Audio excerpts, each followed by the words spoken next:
A inverse untuk matrix ni dengan menggunakan ERO method. Okay, langkah pertama kita akan salin balik soalan tu dalam bentuk augmented, iaitu matrix ni kita salin.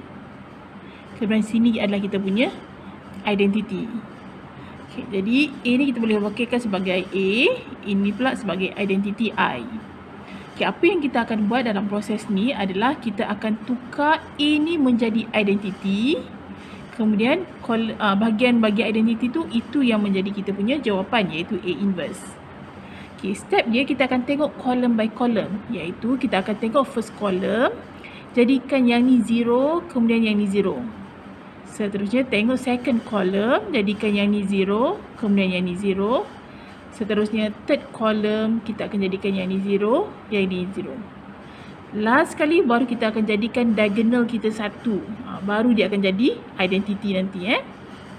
Okay, jadi itu adalah proses yang kita akan buat sebentar lagi. Okay, kita akan mula sekarang. Okay, tadi kita dah sampai sini Okay, seterusnya ada orang dia nak jadikan sini 1. Dia nampak sini 1 Jadi untuk mencari inverse kita boleh tukar dia punya row. Okay, katakan kita nak tukar row 1 dengan row 2, boleh? Row 1 kita tukar dengan row 2. Okay, jadi saya salinlah row 1 yang row 2 tadi kepada row 1.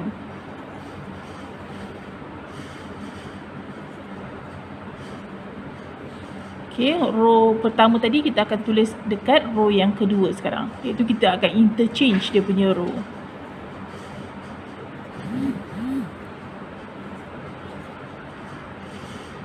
Okay, seterusnya baru kita akan buat proses tadi tu lah. Okay, ingat kita akan jadikan yang ini dulu 0. Okay, tu. Okay, kita akan row tu menggunakan macam mana nak jadikan sini 0. Saya rasa kita boleh nampak terus lah, iaitu row 1 kita darabkan dengan 2, tolakkan dengan row 2. Boleh Iaitu kita multiply 2, kemudian tolakkan dengan dapatlah 0. Okay, kita cuba lagi Kita akan juga tukar row 3. Kita tukar yang ni juga Ini adalah row 3. Jadi proses yang terlibat untuk menjadikan row 3 yang ni 0 adalah kita darabkan 3 dengan row 1, tolakkan dengan third row. Okay, jadi kita akan lakukan proses tersebutlah kat sini. Okay, yang kita tengok yang berubah adalah row 2 dan juga row 3. Maksudnya row 1 tak berubah. Jadi saya salin dulu row 1.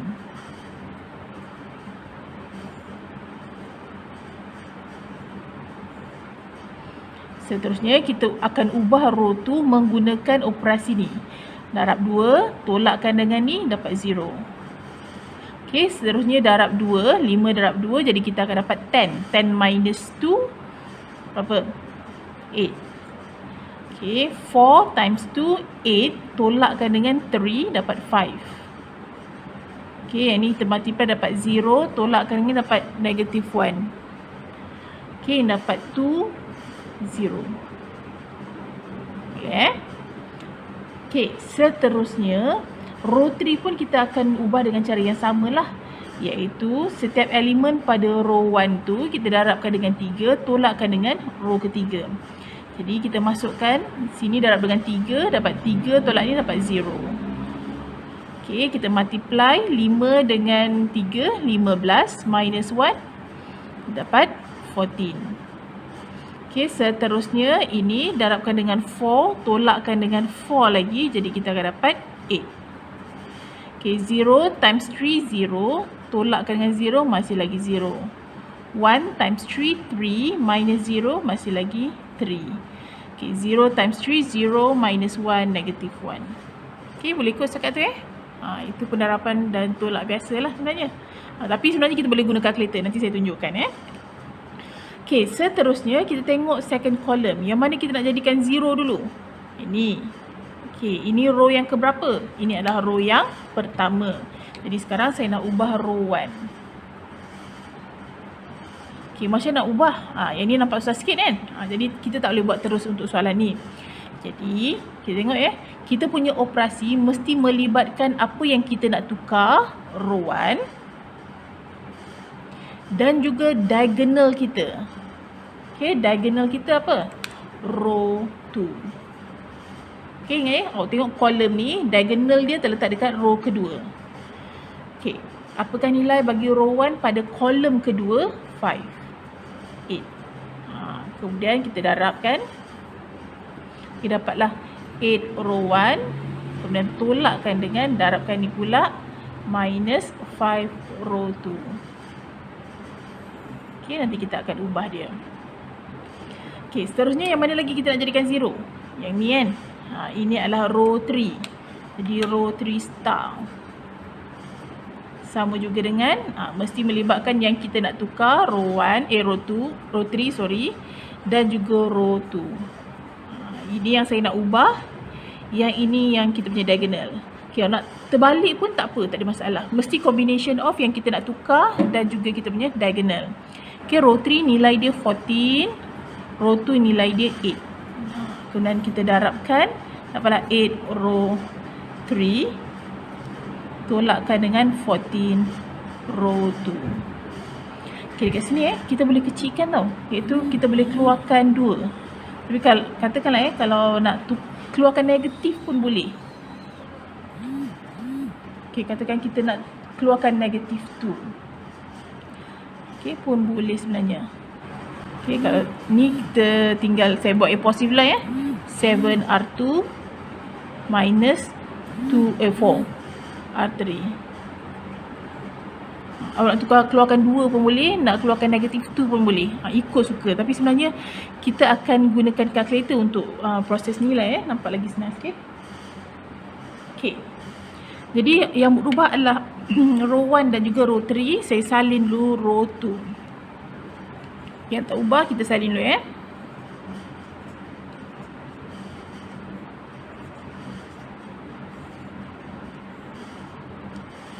Seterusnya kita akan menggunakan kalkulator untuk menyelesaikan operasi ni Okay, jadi kita akan gunakan kalkulator. Kita akan ambil sini 8x minus 5y. Okay, kita akan wakilkan R1 sebagai x. Okay, sini x. Row pertama sebagai kita punya x. Row kedua sebagai kita punya y. Okay. Jadi oleh kerana third row tak terlibat, saya tutup dulu lah third row ni. Okay. Sekarang tuliskan operasi ni iaitu 8x tolak 5y ke dalam kalkulator.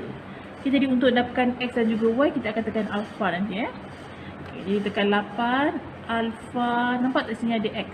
X minus 5 alpha y. Okay, bila dah masukkan dalam kalkulator, tekan calculate.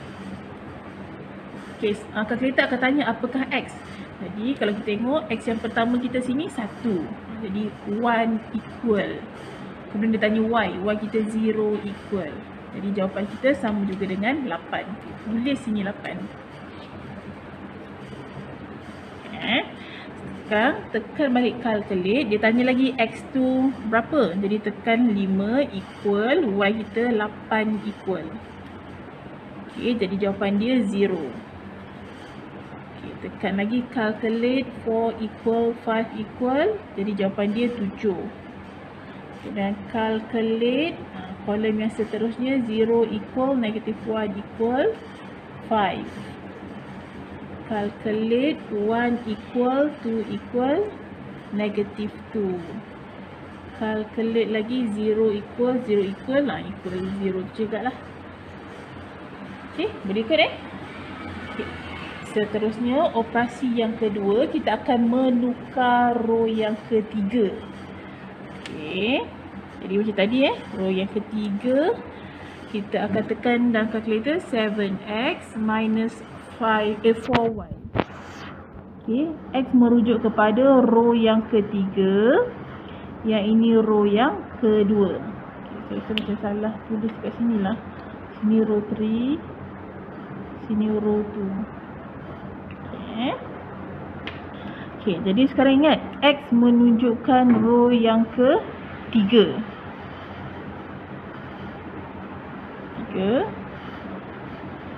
Kemudian y menunjukkan row yang kedua. Sini y. Okay, jadi row 1 tak terlibat, kita tutup row 1. Okay, sekarang guna calculator lah. Okay, masukkan 7x minus 4y sekarang. Okay, 7 alpha x minus 4 alpha y. Calculate. Okay, sekarang dia tanya x kita berapa. Masukkan x kita 0, y kita 0. Jadi kita dapat 0 juga. Okay, selanjutnya kita akan jadikan kolom ketiga. Jadikan sini 0 Jadi operasi kita mesti menggunakan diagonal dia. Okay. Kemudian kita nak jadikan yang ni 0. Yang ni, yang tulis tadi lah. Yang ni 0, kemudian yang ni 0. Okay, jadi operasi dia mesti yang kita nak jadikan 0 dan juga kita punya diagonal. Okay. Jadi yang sekarang kita nak jadikan 0 adalah row 1. Jadi row 1 star. Mesti menyebabkan row 1 dan juga yang kita nak jadikan 0, diagonal kita adalah row 3. Okay, nilai bagi row 1 7, row 3 3. Okay, darab silang dia dapatlah 3 row 1 minus 7 row 3. Ada apa-apa yang boleh kita pakarkan? Tak ada Okay, kemudian kita juga nak jadikan yang ni 0. Ini adalah row 2. Jadi row 2 star. Yang kita nak jadikan 0, row 2 dan juga diagonal kita row 3. Nilai bagi row 2 5, row 3 3. Okay, darab silang sini dapat 3 row 2. Darab silang sini minus 5 row 3. Sama lah kita minus. Okay, jadi kita akan buat operasi tersebut. Okay, apa row mana yang tak berubah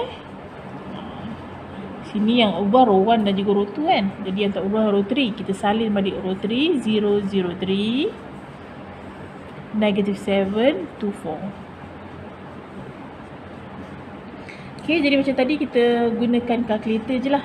Iaitu kita akan let R 3x minus 7y.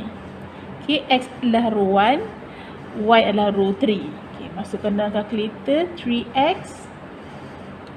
Okay, 3 alpha x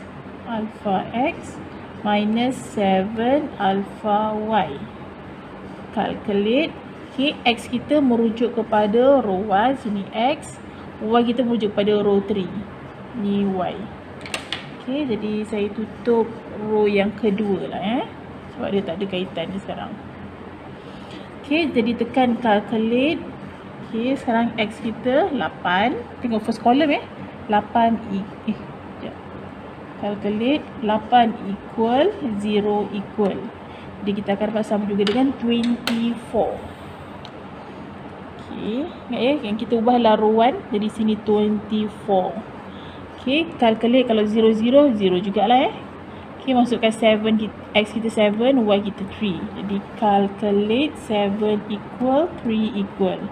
Dapat 0 juga sini. Okay, seterusnya 5 negative 7. Calculate 5 negative 7 64. Okay, calculate negative 2 2. Negative 20. Okay, calculate 0 equal 4 equal 4 negative 28. Okay, seterusnya kita akan ubah kita punya row yang kedua menggunakan operasi ni. Jadi saya gunakan 3x minus 5y. Okay, x merujuk kepada row yang kedua. Okay, jadi sini x kita sekarang. Y merujuk kepada row ketiga. Sini y. Okay, kita tutup row 1. Okay, masukkan dalam calculator 3 alpha x minus 5 alpha y. Calculate, masukkan 0 0, mesti 0 punya lah. Okay, masukkan 8 0 pula. Calculate x kita 8, y kita 0. Dapat 24. Okay, calculate. Tengok row yang ketiga, kolom yang ketiga jadi masukkanlah 3 5. Calculate 5 3. Jadi lepas sini 0. Calculate negative 1 negative 7 32. Calculate 2 2. Jadi kita teruskan dengan langkah terakhir. Okey, kalau kita tengok diagonal dia ada value. Selain pada diagonal semuanya 0 Okey, jadi kita nak jadikan diagonal ni 1 sekarang. Okey. Di row 1 saya bahagikan dengan 24 ataupun darabkan dengan 1/24. Row 2 pun sama juga. Kat sini kita ada 24 sebab tu kita darabkan dengan 1/24 row 2. Row 3 sama juga dengan 1/3 row 3. Jadi kita ubahlah kita punya nilai sekarang jadi 24/24 dapat 1. Sini dapat 0, sini dapat 0. Okey, 64 bahagikan dengan 24, kita akan dapat sama juga dengan 8/3. Okey, negative 20 bahagikan dengan 24, dapat sama juga dengan negative 5/6. Okey, negative 28/24 sama juga dengan negative 7/6. Okey, row kedua pun sama kita bahagikan dengan 24. 0, 1, 0. Okey, 32 bahagikan dengan 24 sama juga dengan 4/3. Seterusnya negative 4 bahagikan dengan 24 sama juga dengan negative 1/6. 20/24 sama juga dengan negative 5/6. Okey, seterusnya row yang ketiga ni kita bahagikan dengan 3, dapatlah 0, 0, 1. Negative 7/3, 2/3, 4/3. Okey, jadi A inverse kita adalah sama juga dengan 8/3, negative 5/6, negative 7/6, 4/3, negative 1/6, negative 5/6, negative 7/3, 2/3, 4/3. Itulah elemen bagi A inverse. Okey, itu sahaja. Terima kasih.